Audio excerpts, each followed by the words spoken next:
All these messages I'm receiving about Nnamdi Kanu, it irritates me. Somebody was there comparing Nnamdi Kanu with Ojukwu. Another one was saying, Nnamdi Kanu, you are not the Igbo emperor. Where were you guys? The masses have lost faith in all of you Igbo politicians. The masses have lost trust in all of you Igbo politicians. The masses don't trust you anymore. The crowd you see at every single event that Nnamdi Kanu is involved in, it's a testament to the fact that you guys have lost your place in the heart of the average Igbo man. I am upset. I am very angry. This is the first time I'm having to speak on this Biafra issue. Prior to this time, if anybody ever told me that I will ever be speaking on behalf of Biafra, that I will ever be supporting Biafra, I would have told the person, you are a liar. I never thought.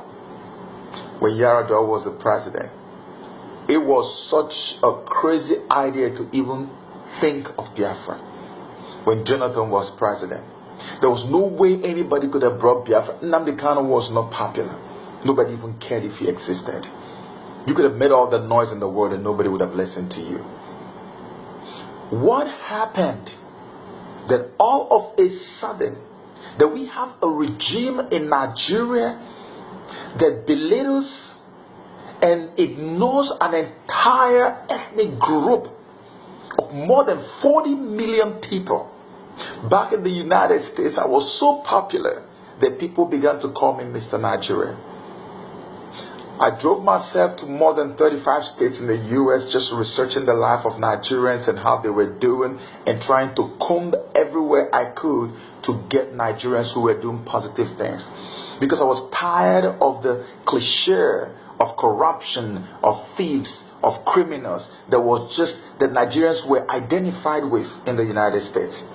I was tired of people looking at me and telling me where you're from, and I'd say I'm from Nigeria, and they go like, oh wow.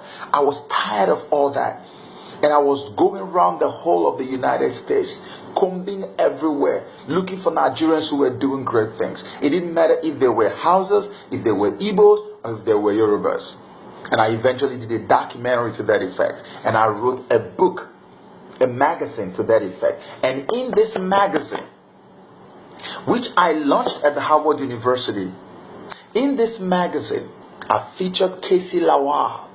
If you know who Casey Lawal is, I featured a Sokoto-born Jelani Aliyu, who designed Chevy Volt for GM. I even went into a fight with a journalist who had done a documentary on behalf of one of the leading networks in the US about Chevy Volt, which Jelani designed.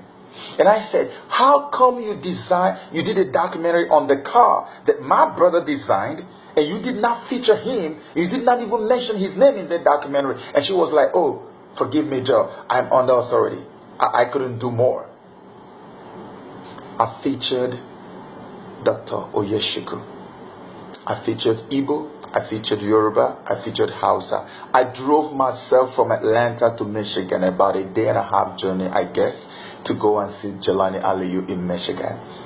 We were like brothers. We were together. We talked. We related.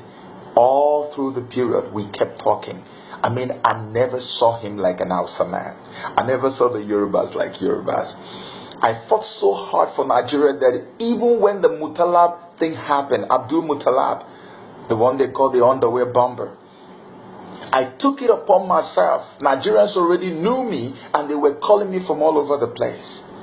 I was defending and defending and defending. I even went on record and said, why would the US blame Nigeria when the father of Mutalab had already told the embassy to please watch out. My son has been going to some crazy places. You need to watch out. Be careful before you give him visas. I was defending Abdul Mutalab because I saw him as my brother. He is not an Igbo boy. I would go to Black Caucus meeting. They're discussing something else, and I would rise up and say, hey, what about Nigeria? I was at the Capitol Hill. What about Nigeria? Everywhere I turned, it was all about Nigeria. I even wrote a poem about Nigeria. Google. My name is on YouTube. That statement is right now on YouTube, where I made a speech at my book launch. And I read the little poem that I wrote about Nigeria. That's how much I loved the country that I called my country, Nigeria. I made so much noise about Nigeria in the United States that even Shakasali of Voice of America TV called me from nowhere. I never knew him. I've never met him. They just called me up and said, we want to have you on our show. And I was on Voice of America TV International defending and talking about my country. A show where they always had presidential candidates or people who just got elected as president. I was sitting there with top politicians discussing my country. And it was all praise and promotion for Nigeria. I used my own school fees to do these projects. Thanks to World Ebony Network who came to my rescue. And then I come back home to Nigeria. And all of a sudden I just realized I don't have a home. How does that feel? How does that feel to come home after fighting a unity fighting all the way United States of America? You step back home. You come back home and realize that you are even worse than a third-class citizen. Why should anybody have to do this to me, to any Igbo person? Why should we not feel comfortable in Nigeria if this is our country? Why did we have to get to this point where people who could never have imagined they would ever open their mouth and say Biafra have now all become closet Biafra supporters all over the place? It's a very sad day for Nigeria. If you look around you today, you will notice that something has shifted in the realm of the spiritual. The Nnamdi Kanu that you people are denigrating and talking all kinds of trash about, that man is no longer himself.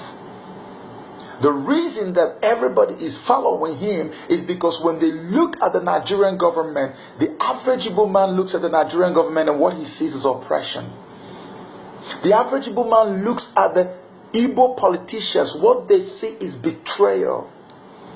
When they look at Nnamdi Kanu, what they see is hope. Why? Because these things are relatable. These are things you can't deny. You can touch them. You can feel it. It is right there in the atmosphere. David was not the most qualified, but he got the oil on his head.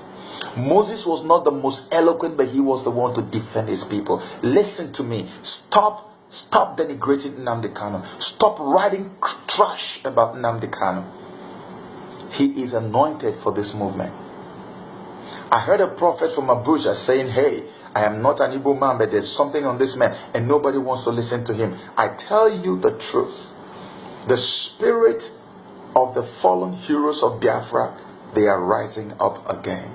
I don't know how. It's a spiritual thing. I don't know how it is happening, but it is happening. If you're not feeling it, I feel it every blessed day.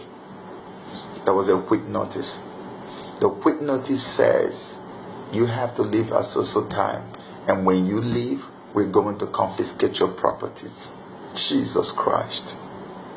In the 21st century Nigeria, in the country where we belong, let us remember our fallen heroes. And then you go like, get out of here. We will confiscate your property. Where on earth has anything like this ever happened?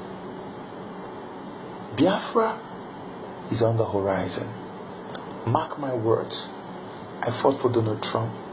I supported him. Go to my Facebook, Joe Okechukwu. Every single thing I said about Donald Trump, it came to pass. Every single thing, every single one I spoke about him, it all came to pass. I fought vigorously for him. I won him votes like there is no tomorrow. And guess what? I'm telling you another one now. Biafra is right on the horizon.